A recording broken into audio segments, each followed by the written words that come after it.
ضروری ہے. اس کے بغیر ہم ان پہ حکومت کر نہیں سکتے. مگر مسلمانوں کا رشتہ قرآن سے کیسے توڑے؟ انہوں نے کہا اس سے علماء کو ختم کرو، مدارس کو ختم کرو. چنانچہ مدارس کو ختم کرنے کے لیے انہوں نے جتنی وقت کی جائیدادیں تھیں وہ ساری حکومتی تحویل میں لے لی، اور علماء جتنے ملے انہوں نے سب کو پھانسا. ہر بستی سے، ہر شہر سے جو نمایاں عالم ملتے تھے سب کو گرفتار کر، اور گرفتار کروا کے ان کو شہید کروا دیا، پھانسی دی.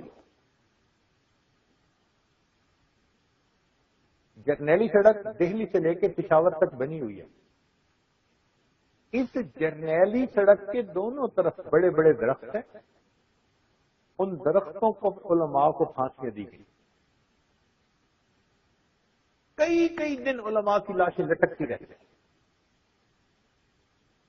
اور فرنگی نے ایسا کیوں کیا کہ عوام جب علماء کا یہ انجام دیکھیں گے تو وہ توبہ کریں گے کہ نہ ہم نے علم پڑھنا ہے نہ ہم نے بچوں کو علم پڑھنا، تاکہ ان کے اندر خوف بیٹھ جائے. چنانچہ ایسا بھی ہوا کہ علماء کو گرفتار کیا، لائن میں کھڑا کر دیا، پھر ان کو کہا جاؤ یہاں سے. جب انہوں نے رخ موڑا پیچھے سے پسٹل چلا کے گولیاں چلا کے ان تمام لوگوں کو وہیں شہید کر دیا. یہاں تک کہ ایک آدمی کی انگلی کٹی ہوئی دیکھی، اپنی انگلی کی، تو کہا کیونکہ تمہاری انگلی کٹی ہے لگتا ہے تم نے کسی انگریز کو مارا ہوگا لہذا تمہیں پھانسی دی جاتی ہے. نہ کوئی شاہد ہے، نہ کوئی گواہ ہے، نہ کوئی کچھ معاملہ ہے، کچھ پروف نہیں. بندے کی انگلی پہ زخم کا نشان دیکھ کر اس کو پھانسی. بہانا چاہیے تم نے کسی کو کچھ کیا ہوگا، اس طرح پھانسی. حتیٰ کہ بادشاہی مسجد لاہور، اس کے دروازے کے اوپر ایک پھندا بنایا انہوں نے پھانسی کا، اور یہاں پر 24 گھنٹے پھانسی دی جاتی، راؤنڈ دی کلاک. ایک عالم کو کھینچ کے لا کے پھانسی کرا دیا، جب تک وہ اس کی لاش تڑپتی رہتی اس کو لٹکنے دیتے.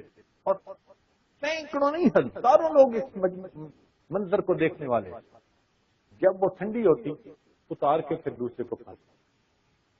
24 گھنٹے پھانسی دی جاتی تاکہ لوگ دیکھیں کہ علماء کا انجام کیا، لہذا وہ توبہ کریں کہ نہ ہم عالم بنیں گے نہ ہم اپنے بچوں کو عالم. یہ ہر بحث کیا ہے.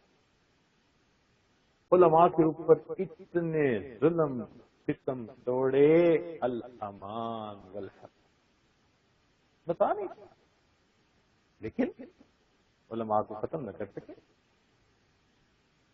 علماء کو ختم نہ کر سکے.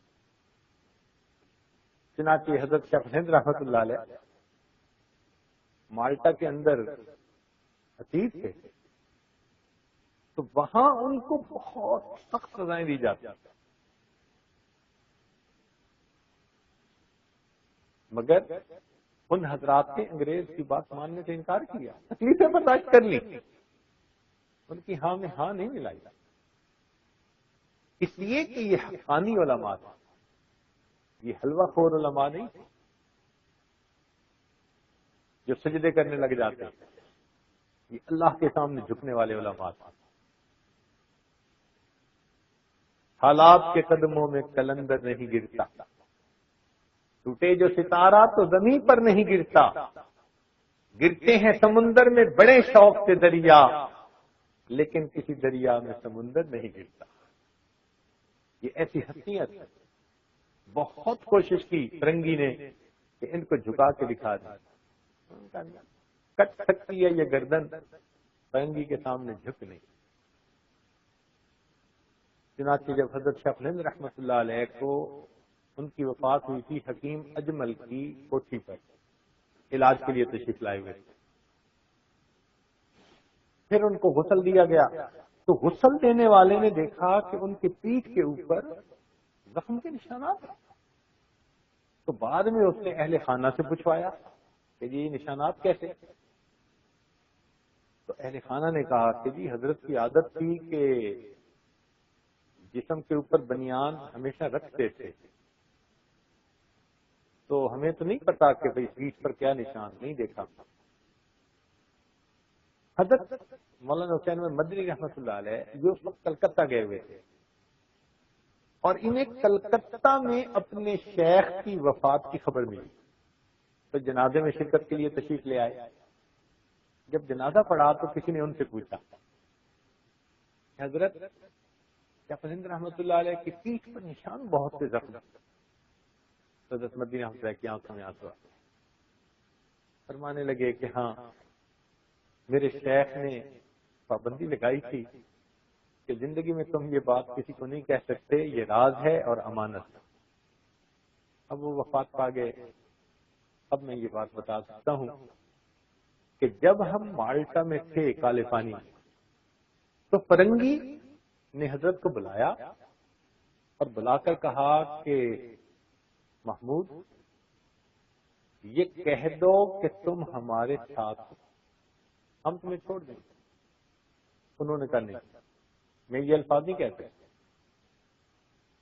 تو ان کو پکڑا گیا اور انگارے زمین پر بچھے ہوئے تھے، ان انگاروں کے اوپر لٹا دیا گیا، اور حضرت کی کمر سے پیٹھ سے نکلنے والے خون سے وہ انگارے بچھے تھے، جلد جل گئی، گڑھے پڑ گئے۔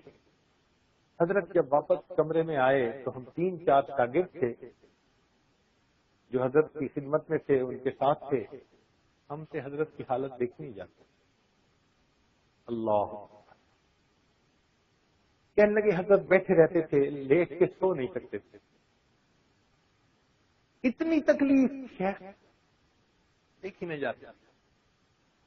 تو ہم نے ایک مرتبہ حضرت کی خدمت میں گزارش کی کہ حضرت جان کا معاملہ ہے، کوئی آپ ایسا کلام کر لیں جو زو مانی ہو اور یہ بدبخت آپ کی جان چھوڑ دیں۔ حضرت نے فرمایا نہیں، میں کوئی ایسی بات نہیں کروں گا۔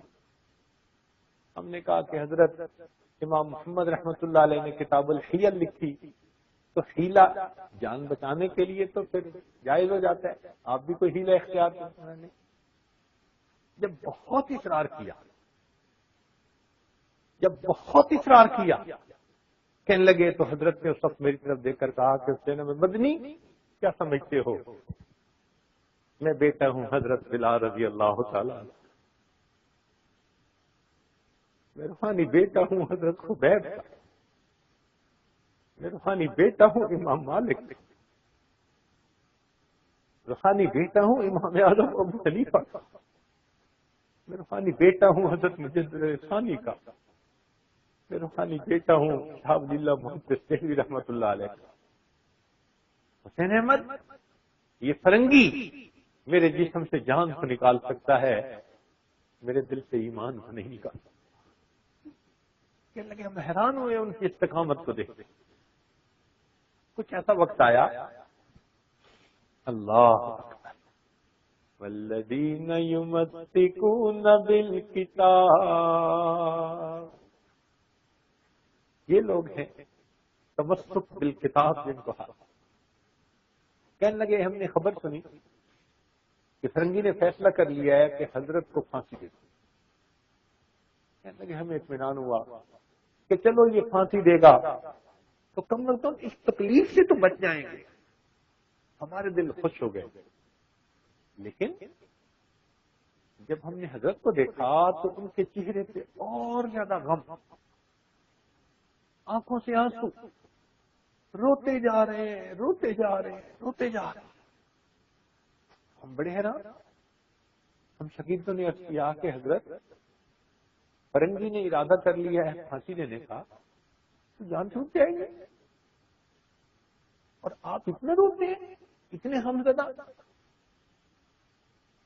تو کہنے لگے جب میں نے ذرا زیادہ زور دے کے پوچھا تو مجھے فرمایا کہ حسین احمد میں اس لیے نہیں روتا کہ یہ مجھے پھانسی دیں گے، میں اللہ کی شان بے نیازی سے روتا ہوں، اللہ تعالیٰ کی شان بے نیازی کی وجہ سے روتا ہوں۔ وہ پروردگار کبھی کبھی بندے کی جان بھی لے لیتا ہے اور قبول بھی نہیں کیا کرتا۔ بندے کی جان بھی